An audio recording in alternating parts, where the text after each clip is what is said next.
Signal FM 90.5 à www.signalfmhaiti.com. Nous disons tout le monde bonjour, bonsoir, quel que soit à côté de radio. Je ne jeudi à là, nous avons rendez-vous avec l'association professionnelle d'école privée, dans le cadre d'émission Formée Éduquée Vifève, qui est pardonnée par l'Oco-Design, l'établissement Vieux, éditions MS avec Batimax. Et je ne jeudi à cette deuxième émission avec Mme Martine Libertino, qui a parlé avec lui de questions à la paix. Dans la première émission, il était parlé de philosophie, ça qui mène à développer, de philosophie la paix, qui ça la paix. Il développer pour nous, ça veut dire médiateur de paix, qui mission médiateur la paix. Pour mon porter la paix, il faut d'abord la paix en nous-mêmes. Il explique que la paix, son résultat, on travaille de chaque jour, on travaille personnel, on travaille tout ensemble, on travaille collectif. Il était parlé de outils qu'il proposait pour cultiver paix ça dans nous-mêmes. Il était dit nous tout que la peur là tout demandé tout que nous avons conscience et c'est conscience ça qui fait que nous avons redouté sanction famille, sanction amis, sanction la loi. Il était parlé de l'école ça que la professeure qui sont école d'éveil philosophique. Il dit qui enseignait en petit monde, en adolescent, en adulte et il était montré nous tout que contrairement à ça on dit l'homme c'est pas souffrance qui fait le dit c'est expérience d'abord. Et il a parlé tout de propositions qu'il fait par tout grand monde qui pas su formation, qui s'appuie faire le conflit entre grand monde, un petit monde dans salle de classe ou bien sur la cour de récréation. Alors, Madame Martine Bertino, nous allons donc poursuivre. La question que je vais avoir d'entrée de jeu pour vous, dans votre philosophie, vous dites que chacun est responsable de ce qui lui arrive, puisque chacun attire aussi ce qui lui arrive. Dans ce cas-là, qui est responsable des massacres, des génocides, des guerres civiles, des viols? Alors, bon, c'est une question très, pas difficile, mais encore une fois, qui demande beaucoup d'explications. Alors, quand je parle de responsabilité, il faut bien être clair. Ça ne veut pas dire qu'une personne qui va être violée, par exemple, est responsable d'avoir attiré un violeur. C'est absolument pas ce que je dis. Alors, j'aimerais au départ, en deux mots, que vous faites la différence entre culpabilité et responsabilité, pour que nous puissions bien situer le débat. Ouais. Alors, je pense que si on veut bien comprendre, il faut partir de l'évolution de l'homme dès sa naissance. Qu'est-ce qui se passe à l'intérieur de l'enfant, à sa naissance? C'est qu'il a effectivement des programmations émotionnelles de peur et de colère qui sont en lui. Maintenant, on peut se dire, cet enfant vient au monde avec ses programmations, mais qui lui a mis ces programmations? Permettez-moi de vous dire une chose. Oui. Est-ce que vous pouvez encore une fois préciser, expliquer pour l'auditoire, qu'est-ce que c'est qu'une programmation émotionnelle? Ok.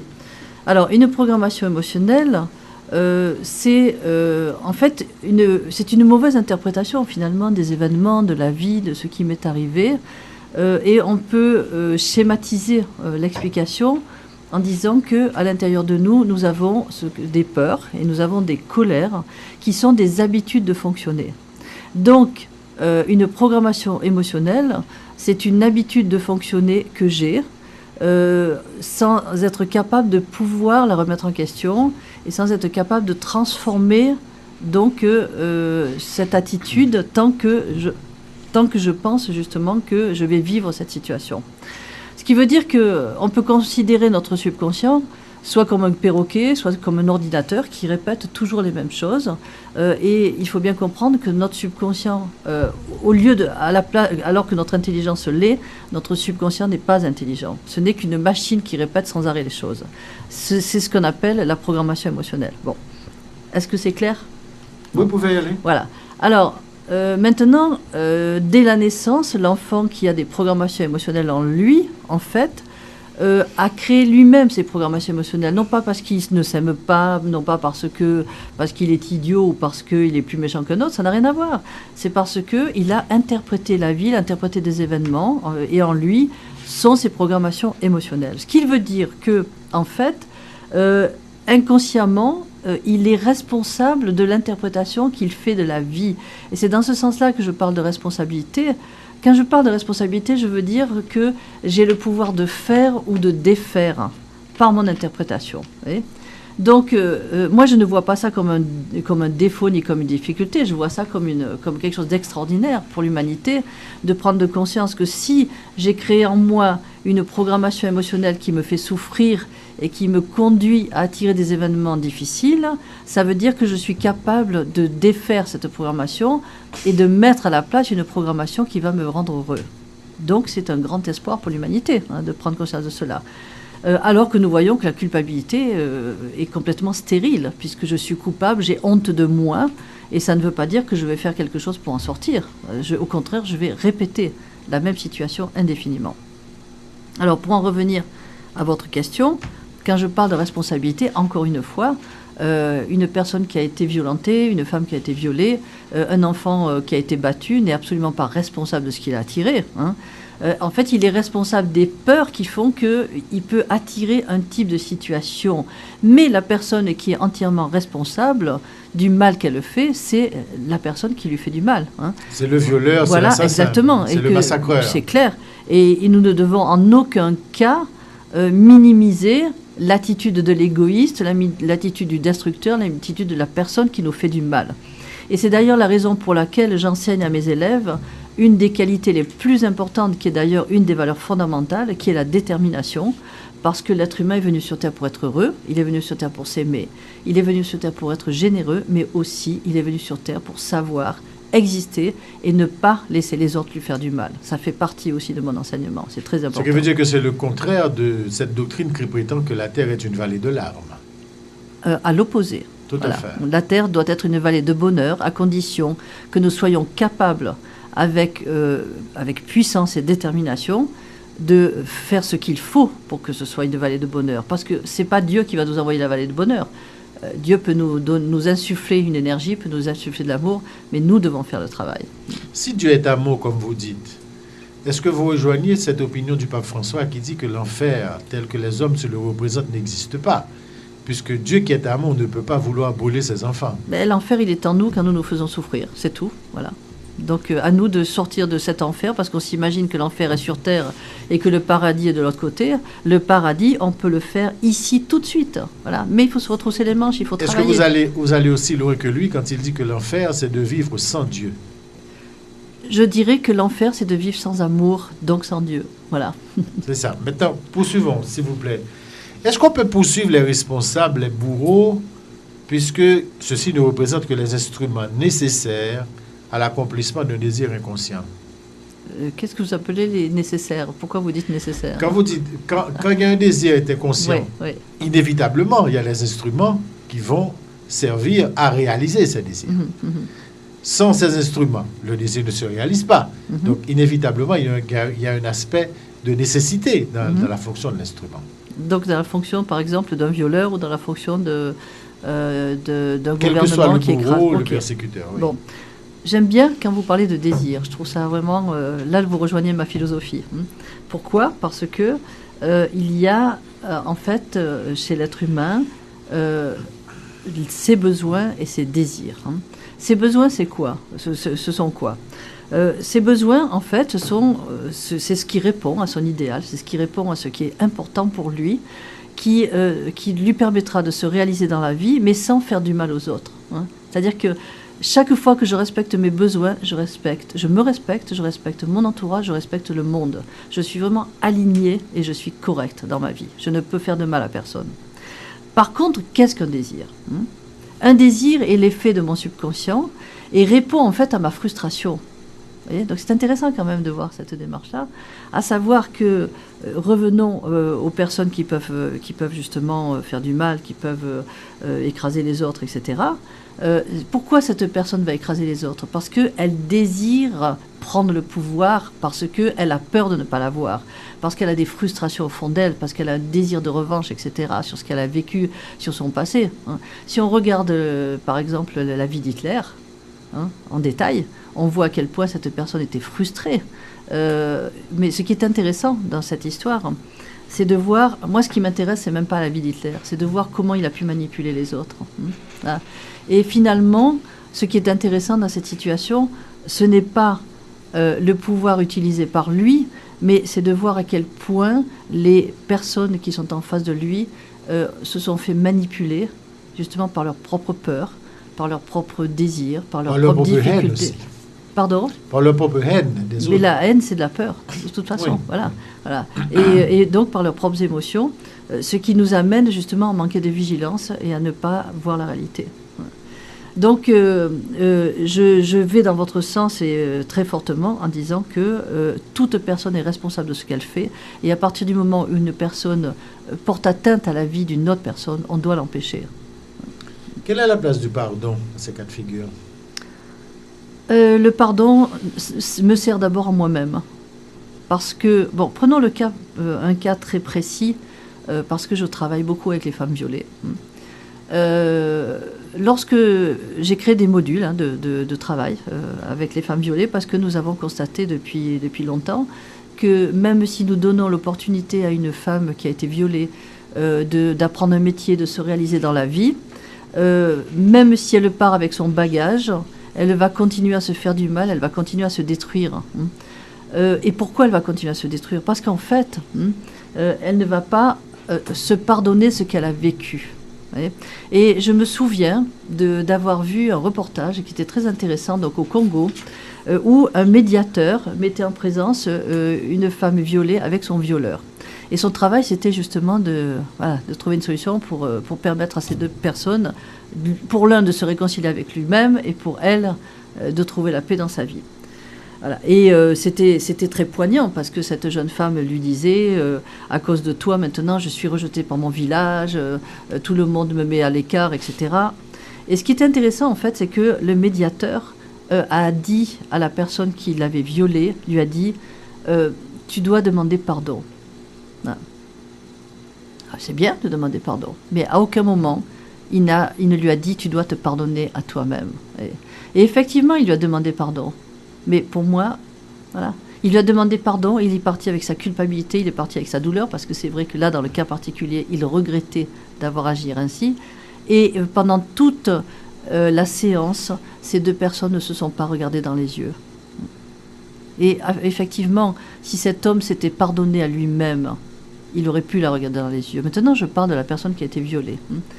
Pour revenir à ce que je disais tout à l'heure, pourquoi ces femmes ne se réalisent pas dans la vie ? Parce que justement, le gros travail qu'elles n'ont pas fait, c'est de se pardonner à elles-mêmes d'avoir été violées. C'est le grand travail que ces femmes doivent faire, parce que tant qu'elles ne se pardonnent pas, il y a cette culpabilité de dire mais au fond si j'ai été violée c'est de ma faute, c'est parce que j'ai eu une attitude équivoque, etc. Je n'aurais pas dû être là au moment où je l'étais. Et même, il existe des femmes qui, pendant ce viol, peuvent éprouver certaines sensations et qui vont parce que c'est du domaine du physique, ça n'a rien à voir avec leur mental, avec leur attitude dans la vie de tous les jours. Et ces femmes vont avoir une double culpabilité. Et donc, le gros travail, c'est justement d'apprendre à se pardonner. Donc, quand je parle de pardon, je dis toujours à mes élèves et à mes patients depuis de longues années, quand vous parlez de votre enfance et que vous dites que vous avez pardonné à vos parents, pour moi, vous n'avez rien pardonné du tout. Parce que oui, vous avez pardonné intellectuellement dans votre tête. Mais regardez la relation de cause à effet entre aujourd'hui, votre attitude avec vos parents, parce que vous vous rendez compte que vous n'arrivez pas à leur parler, à être en paix avec eux, parce que vous vous sentez agacé, parce que vous êtes gêné par leur présence, parce qu'en fait, avant de leur pardonner à eux, il faut vous pardonner à vous ce que vous avez vécu avec eux. Et lorsque je fais des médiations familiales, par exemple, et que ces deux personnes comprennent ce processus, parce que de la même manière, les parents aussi, pour entendre leurs enfants, pour entendre la difficulté de leurs enfants, le premier travail qu'ils doivent faire, c'est dire « J'ai entendu ce que tu m'as dit, peut-être que je ne comprends pas ce que tu me dis, mais si je t'ai fait du mal, je te demande pardon, parce que moi, je me pardonne également. » Voilà. Et seulement dans ces conditions, les personnes peuvent se réconcilier et trouver la paix. Mais c'était compliqué, se pardonner. C'est l'enjeu. Vous dites que ce n'est pas facile parce que vous n'avez pas fait l'exercice encore.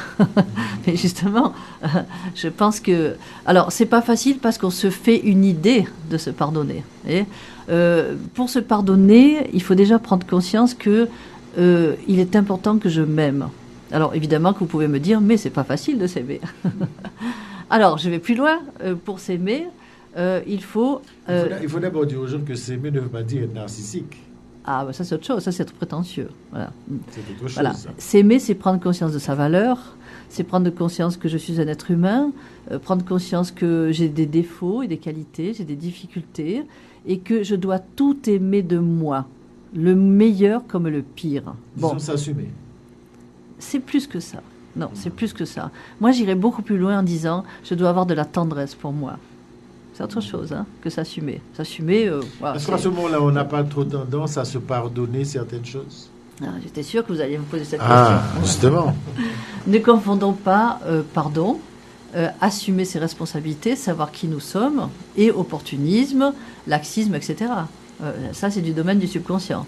Et dans le travail que nous faisons ensemble, c'est très subtil, justement, parce qu'il y a toujours la frontière, voyez. Oui, c'est une frontière très, très mince, ça. Oui, mais c'est ça qui est passionnant. Voilà. Et justement, dans le travail que nous faisons, j'explique à mes élèves, je leur fais une petite ligne, je leur fais des petits dessins, parce que j'aime bien faire les petits dessins. Et sur cette petite ligne, je leur explique qu'il y a le refus. Prenons par exemple une qualité. On a parlé de responsabilité tout à l'heure. Pour que je sois responsable d'une manière juste et équilibrée, il faut que je sorte des deux extrêmes que je peux vivre, à savoir... je refuse ma responsabilité, c'est-à-dire que je suis égoïste, ou je vis ma responsabilité à l'extrême, je me sacrifie. Et petit à petit, la personne va pouvoir retrouver cet équilibre, à savoir, je suis responsable des autres tout en prenant soin de moi. Et elle va passer par des expériences qui vont lui faire un travail de balancier, à savoir que le jour où elle se sacrifie, elle va en avoir marre de se sacrifier, elle va être fâchée, elle va être en colère. Donc elle va partir dans l'autre extrême en se disant j'en ai marre des gens, je ne veux plus m'occuper d'eux.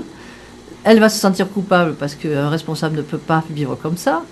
Et elle va retourner dans l'autre extrême jusqu'au moment où elle viendra faire un travail avec moi et je vais lui expliquer comment petit à petit se rapprocher du centre de l'équilibre. Voilà.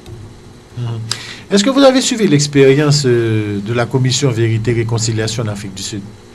De loin. Okay. Donc pas assez pour vous faire une opinion. Je pense que déjà c'est une bonne approche, une bonne démarche, parce que si au moins tous les pays faisaient cela, ça serait bien. Mais il manque quelque chose. Laquelle?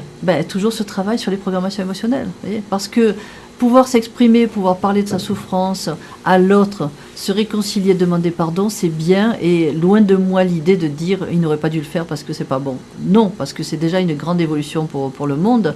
Mais si on voit ce qui se passe en Afrique du Sud, ça n'a pas tout à fait réglé les problèmes. Et les problèmes de racisme existent encore. Les problèmes, toutes ces difficultés existent encore. Voilà. Mais pourquoi? D'insécurité. Et pourquoi? Parce que les programmations émotionnelles sont toujours là. Et on peut venir maintenant, je dirais, peut-être à la deuxième phase de ce dont j'aimerais parler, c'est de l'inconscient collectif. Allez-y. Voilà. Parce que tout ce que j'ai expliqué jusqu'à présent, on n'a parlé que de l'individu. Mais si nous comprenons comment fonctionne un pays c'est quoi? Un pays, c'est l'ensemble de nombreux individus qui existent dans ce pays sur un plan physique, mais qui existent dans ce pays sur un plan des personnalités, sur le plan des individus, et même sur un plan au niveau de l'énergie, parce qu'un pays, c'est une énergie, au même titre qu'une personne est une énergie.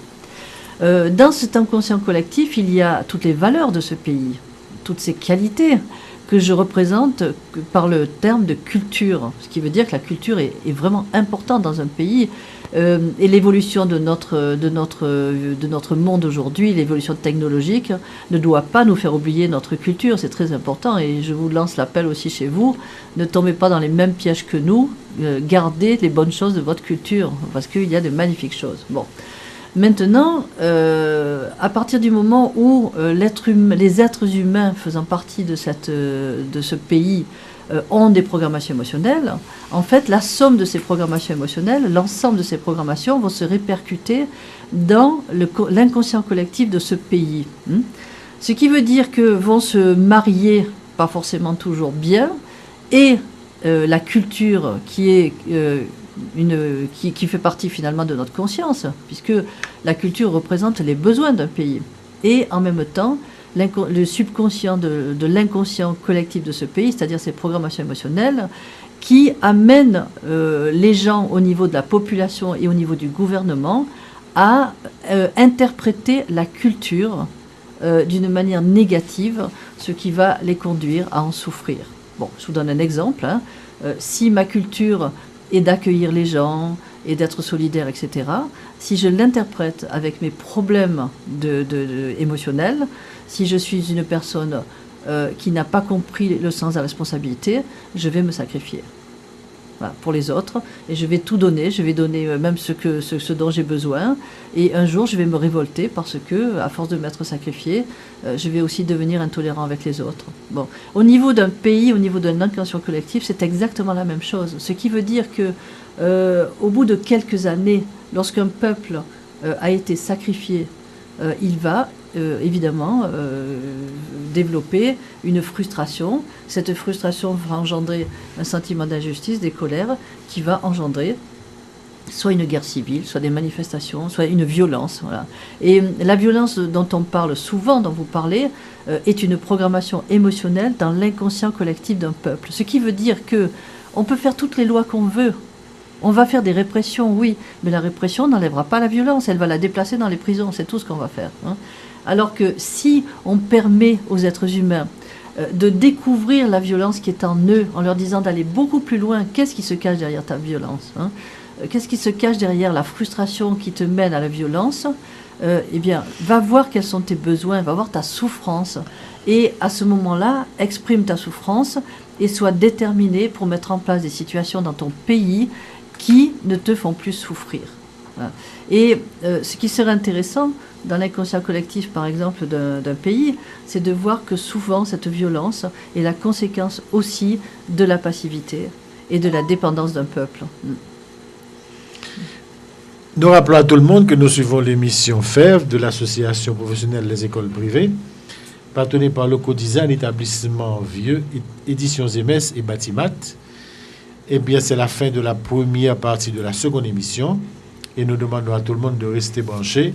Si vous avez des questions, si vous avez des suggestions, des critiques, vous pouvez toujours écrire à pep@pep.fef10@gmail.com ou téléphoner au 34 01 41 83. Restez branchés pour la deuxième partie de la deuxième émission.